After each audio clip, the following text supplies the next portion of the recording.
Hey, welcome back everyone. My name is Joe, and over the last year I've documented my journey of writing a first novel. In fact, a trilogy of novels called Rivendoah. I live with my husband Richard and our granddaughter Hannah on 6 acres of land nestled in the wilds of Virginia. Every Monday I post a video sharing the joys and challenges of writing a first novel. In this week's video, I'll be reviewing another treasured book in my collection, The Lord of the Rings by J.R.R Tolkien. So, come along and join me on my adventures in living as a writer and an artist.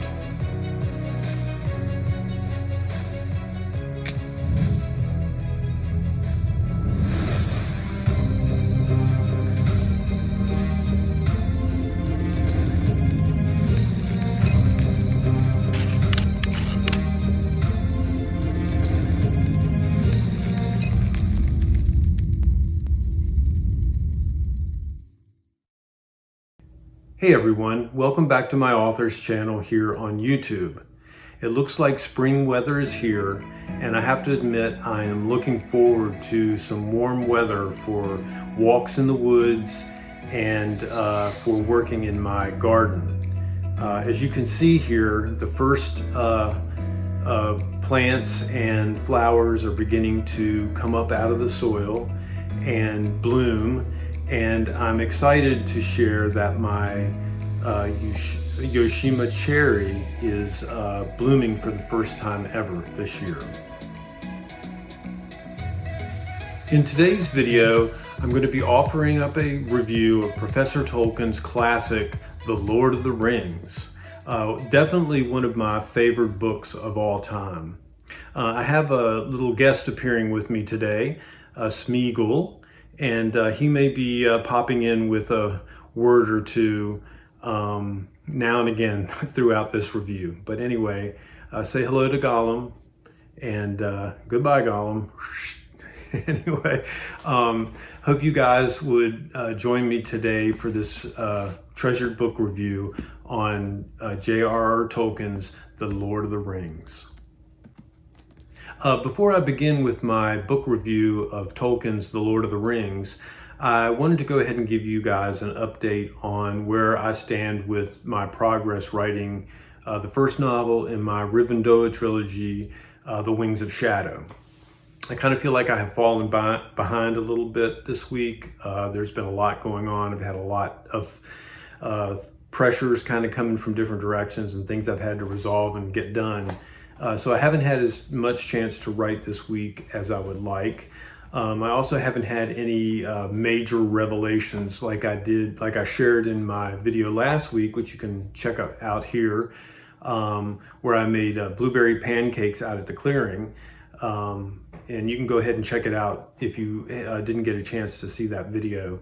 But no major kind of breakthroughs in terms of story have come to me since then, and I think right now I'm just plugging it away chapter by chapter by chapter, trying to get it written. So anyway, I just wanted to give a break for a minute before I got started into my book review and tell you just a little bit about where I stand with Rivendoah Wings of Shadow. The Lord of the Rings, another treasured book review. The Fellowship of the Ring was published on July 29th of 1954. The Two Towers was published 3 months later on November 11th of the same year. And The Return of the King, the third book in the trilogy, was published nearly a year later in October 20th of 1955. I just kind of wanted to give you guys a reference in terms of when the book came out and when it was published. For those of you who might not know, Tolkien wrote the book to be read as a single volume. And it was the publishers, Allen and Unwin, who were his publishers at the time and who had also published The Hobbit, liked the size of The Hobbit and thought it was an easier read. And, The Lord of the Rings was a much larger volume. So they decided to break the book into 3 parts and make it a trilogy. So, of course, Tolkien famously gave each of the books its own name, the Fellowship of the Ring, the Two Towers, and the Return of the King. But originally, it was meant to be a single volume. And for those of you who might not have known that, it's a big read when you read it sitting down in your hands as a single volume, because it's a big, heavy book. And I think the publishers were probably right in determining that a 3-volume set, which was unusual at the time. Trilogies now are like commonplace. Everybody writes a trilogy, including hopefully myself at some point. But at the time, that was sort of a unique way to approach a book. But I think it was such a large and heavy volume, especially with Tolkien wanting to add the appendices at the end for the languages and the histories of Middle-earth, that the publishers kind of made the right decision to break it into 3 books. I came to the book for the first time through my older brother. I'll never forget the way he described it to me the first time it kind of came up in conversation between us. We were on vacation at the beach, I think Ocean City, Maryland, or Virginia Beach, I can't remember which. And as we were laying in the hot sun, my brother began to describe the book as the book he was reading about hobbits, dwarves, and elves. He started talking about orcs and wargs and a giant spider called Shelob. He told me about the Dark Lord of Mordor and the 9 Nazgul searching for the One Ring of Power. He drew the map of Middle-earth in the sand. The Misty Mountains, the Shire, the forests of Mirkwood, the land of Rivendoah and Lothlorien, and of course the land of Mordor. I have to admit, I was hooked on the story before I read the first word.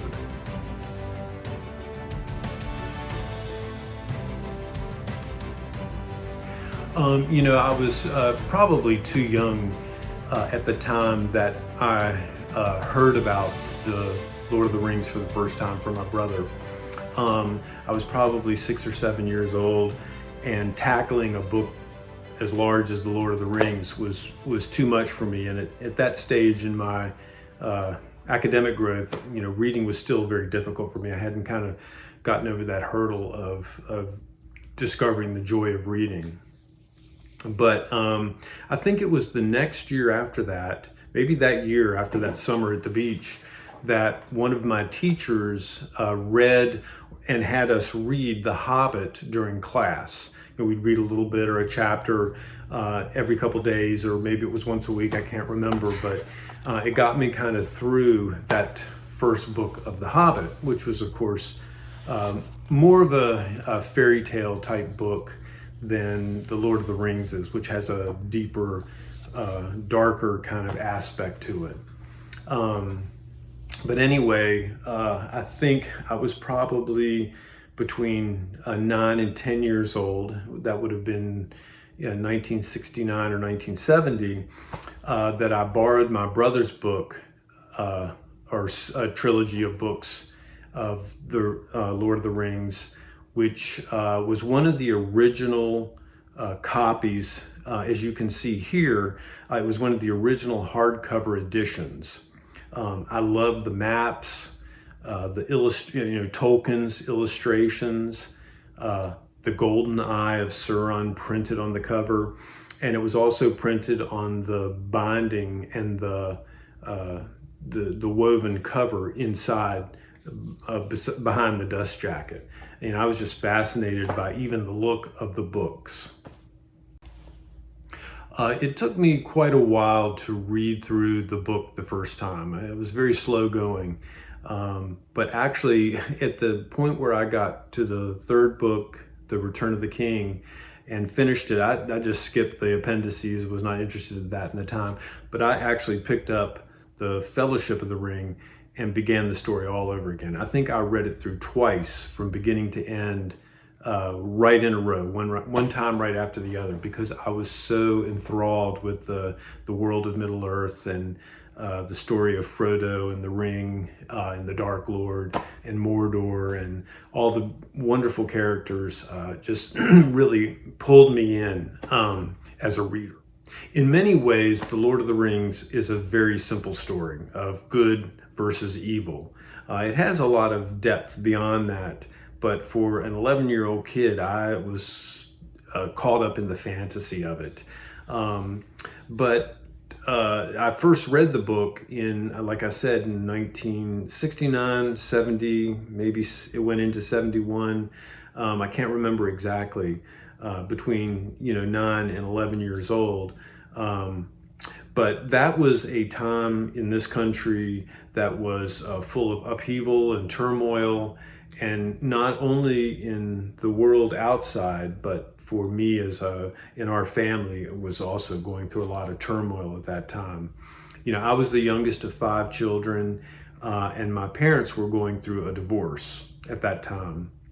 My older siblings were kind of growing up and moving out and doing their own thing. And it seemed like our sort of family unit, our nuclear family unit, was just disintegrating. On the nightly news, you could find, there were images of the war in Vietnam, the anti-war protests, the Watergate scandal.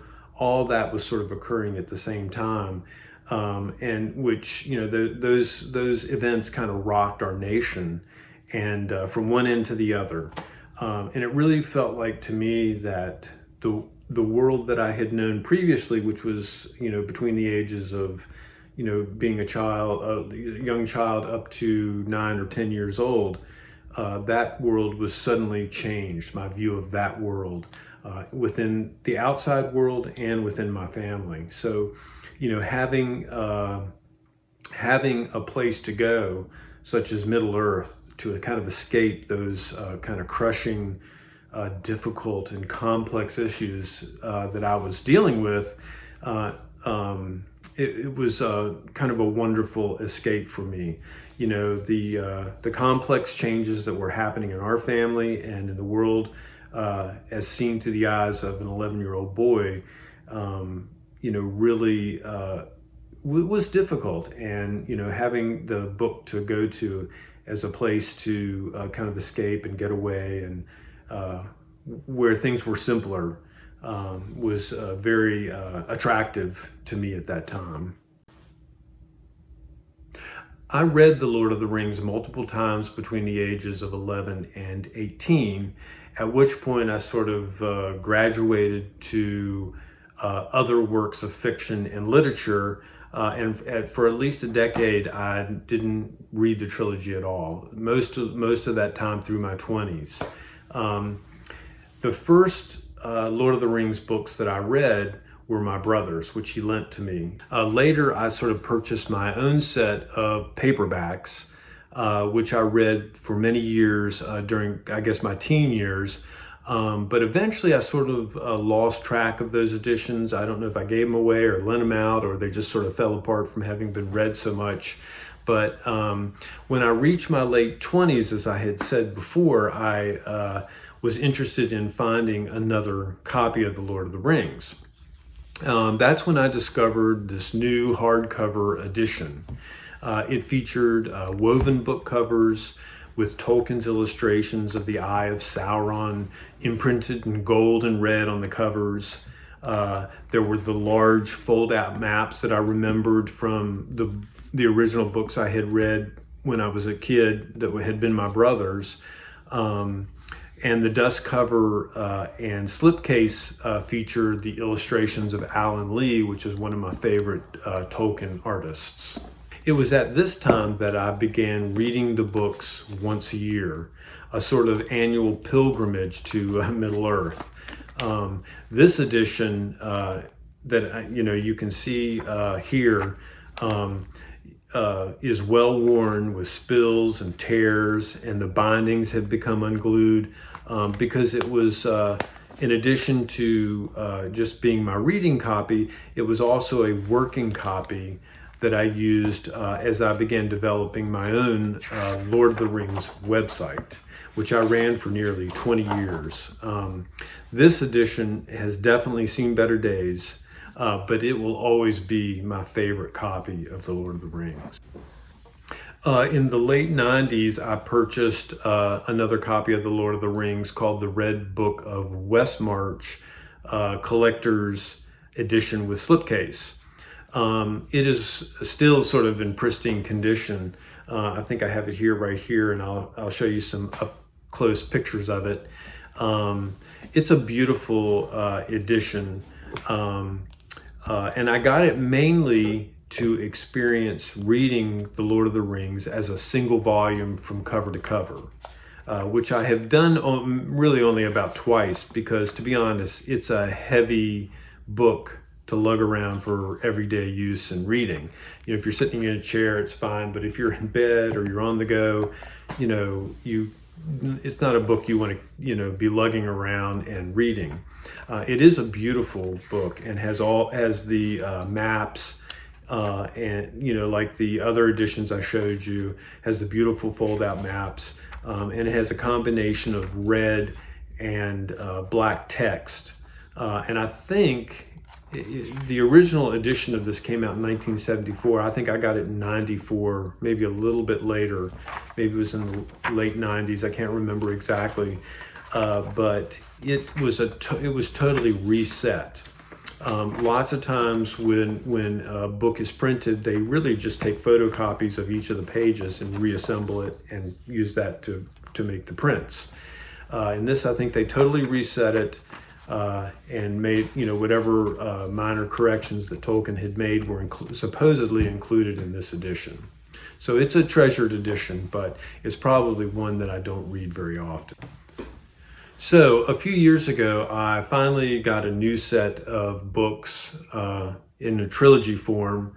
You know, the one book, the Red Book of Westmarch here, was just bulky and hard to read, and the other trilogy that I had, which is right here, had fallen apart so much. You know, it was treasured. I just didn't want to ruin it by continuing to use it, and the spines were coming unglued. So I needed a new copy of it. And I'll be honest with you, after doing the website for many years, and when the films came out, the Lord of the Rings and the Hobbit films, which I kind of did a lot of reporting on in my website, and you know, I sort of took a break from all of it for a while, and for about 5 years again, I just had not read the book. So I wanted to get a new copy and, you know, take another stab at reading the book, you know, or books. So I got a nice set of large size paperback, which also included a copy of The Hobbit. It's a wonderful edition for easy reading. It also includes the book cover illustrations that Tolkien drew himself and had intended to use for the first edition of the book. However, the publishers, Allen and Unwin, at the time, they simply repeated his illustration, his original illustration of the three rings in the eye of Sauron and the One Ring for all three volumes of that original edition, which had sort of a white cover with that illustration on the front. But if you look here, you can see that Tolkien had created a different illustration for each of the three books. And I like the idea that Tolkien's idea and creative concept for the books has finally come to fruition through these paperback editions.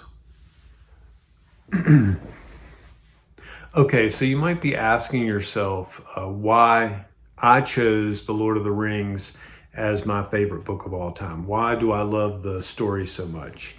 And that's difficult to say exactly.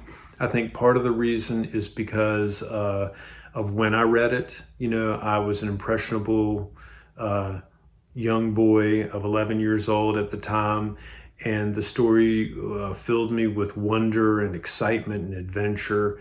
And when I read it now, even still, so many years later, I still kind of can, pick up on those feelings of wonder and excitement that I felt as an 11-year-old kid. But mainly, I think I reread the story because after all these years, there are passages within the books that can still surprise me. I pick up on things I didn't notice. The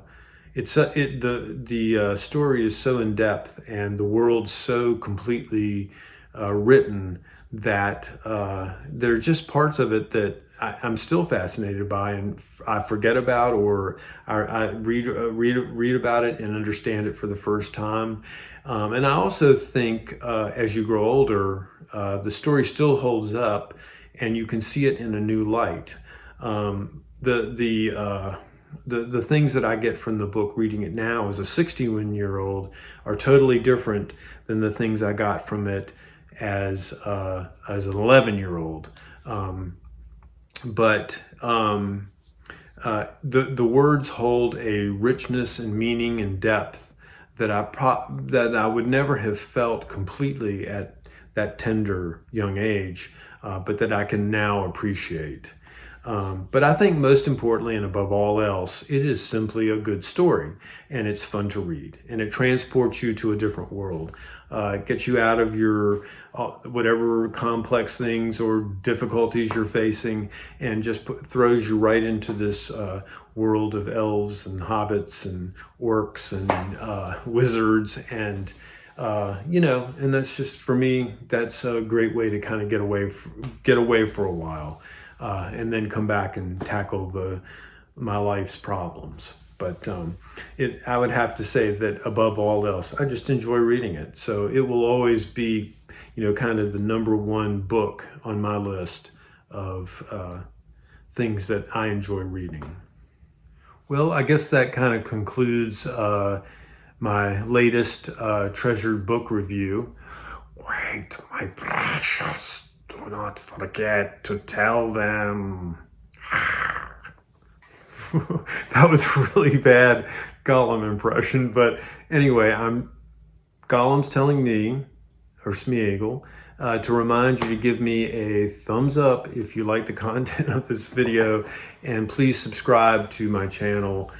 Seriously, if you subscribe and ring that little bell, you're going a long way to helping me reach like-minded people just like you who are interested in this kind of content and will bring more people to the site, to the channel. So with that, I'll go ahead and close out today, and I'll see you guys in the next video. I believe I will be filming a road trip to a very special building that's featured in my Rivendoah trilogy, and I'm very excited about sharing that with you guys. So please come back next week, and we'll hit the road and we'll see some fun things. So anyway, I'll see you guys then.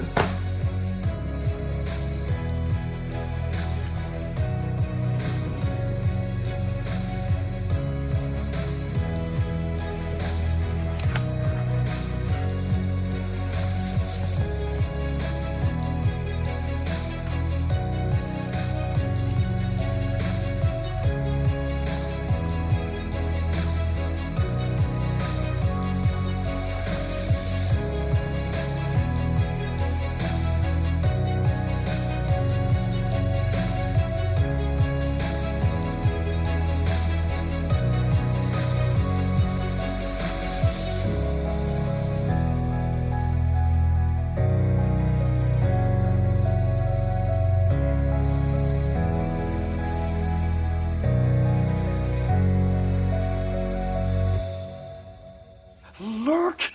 See what Smeagol friends? Oh, well.